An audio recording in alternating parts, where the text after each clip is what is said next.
All right, man. We know it's rumors that the Hawks may trade Trae Young, and they could have a phenomenal playoff run. You just never know.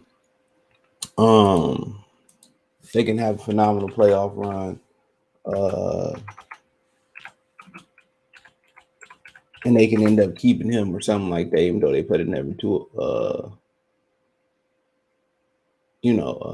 the number two Boston Celtics after winning playing game versus the Miami Heat. But also, they showing that he screamed at one of the the coach during the playing game. So, I mean, at the end of the day, man, things can be getting sticky. I don't think it's a lot of great fits for Trae Young around the league right now. Ideally, you probably want him to go naturally to, um, you know, you probably want him to naturally go to more of a two guard position. Even though people say, "Oh, he get assists," but he's not a point guard. Just because you get assists, it doesn't make you a point guard. It doesn't make you a floor general because you rack up assists. You know what I'm saying? And I think he, as a point guard, he one of those two guards that's trying to play point guard. And what he got to understand, what they did a great job of last game versus Miami, everybody spread the ball around. He got to learn to play without the basketball. And a lot of these basketball players are LeBron James's kids. That's what they are. They see how ball dominant LeBron is, and that's what they want to do.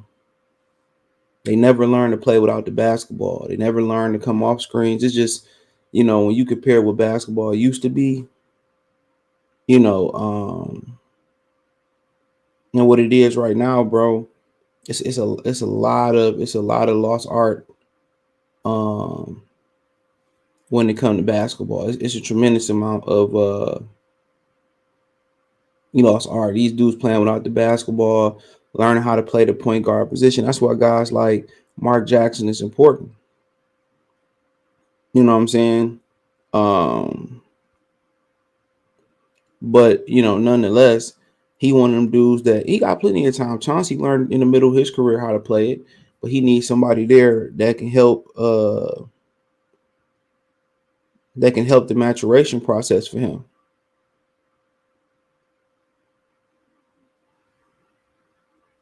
You know what I'm saying? And he got to learn when to score and when to set it up. And I said the same thing on my other channel. Check it out, Goodfella TV, about Luka Doncic right here, YouTube, Goodfella TV. Appreciate the support. You got to learn to pick and choose when you score, and pick and choose when you facilitate, and pick and choose when your teammates can kind of run the offense a little bit. And that's what made Chauncey Billups so good. But I mean, if the Pistons was thinking about getting rid of Jay Ivey, or perhaps Cade Cunningham, I'll talk about both scenarios. Or perhaps, they want to add a Trae Young, let Cade Cunningham defend the three spot, play the point forward, and the backcourt of Jay Ivey and K and Trae Young. We could talk about all that. I talked about kind of that with Scoot Henderson in a universe that could work. In a universe that could work, But let's just talk about the scenario in which, let's say, and I'm not saying it's the most likely scenario. I'm just giving a scenario that they say, well, you know what, we ready to get rid of we want to get rid of Ivy to breed Trae Young again next to Cade Cunningham. That'd be an ideal situation. That'd be an ideal situation for Trae Young to play next to a bigger guard who could defend the bigger guards.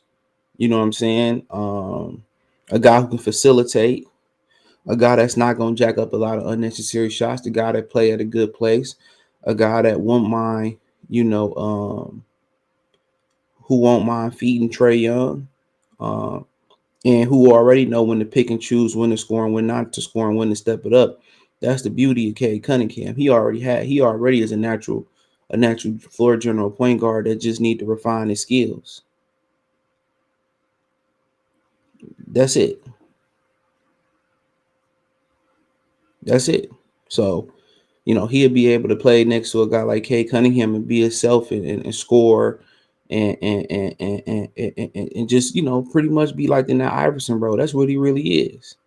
He's an undersized two guard. He's an undersized two guard, so that would allow him to really go into his natural position. And then defensively, he still got to give an effort. You would love to see him give an effort, but defensively, it won't, or offensively, he wouldn't be,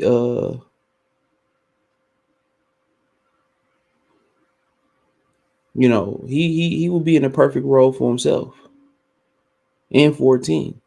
Naturally, in that two guard position where you go out there, score, and pretty much do what you do naturally. And Kay Cunningham gonna set him up, and there be times where he get to run the offense and do what he do. So I think it's a good chemistry fit. Now him next to Jaden Ivy, one thing you gonna get with Ivy, he learning to facilitate. He learning to be a well-rounded player. I think the handles got to tighten up a bit. Same thing with Kay Cunningham being a bigger guard, obviously. I think the handles got to tighten up a bit. But outside of that, um, I think defensively, Jaden Ivy is great for him in the backcourt. Not the biggest two guard, but definitely not the smallest at 6'4", highly athletic. I think he could be an all defensive caliber type of guy. I think he'd be a defensive player of the year if they wasn't so hell bent on statistics when it came to the defensive player of the year, blocks and all that type of shit. But the way he locking stuff down, you know, I think it'll be a great fit. It'll be a great fit, from that point. And if he can continue to develop, um, if he could continue to develop as a as a point guard, it's a great fit. Especially if he you know embrace his defensive potential and tap into his defensive potential. It definitely can work. Not throwing them all three in the lineup, it'll be interesting because you're gonna need a lot of defense from Cade Cunningham. You're gonna need a lot of defense from Jaden Ivey, from Jalen Durham, and then whoever occupy that fourth spot, you're gonna need a lot of defense from them because Trae Young is a defensive liability.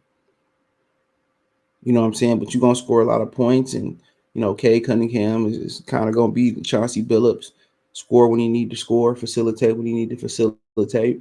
You get better shooting, and I think it's a team who, if they can lock in and gel defensively, I think I think and play with some good pace. I think you can win with that core, especially if you're able to land Victor Walla Banana. But the question is, like, how would you end up getting Trae Young without giving up Ivy or Cade Cunningham? But in my opinion, I think now the only scenario is if that pick fall outside the top three, and then you say, okay. But I think most people say, well, we might as well then go package some shit up like Bojanovic or whatever and go get Jaylen Brown. I'd rather do that. That's what most fans will say, and I definitely agree with that.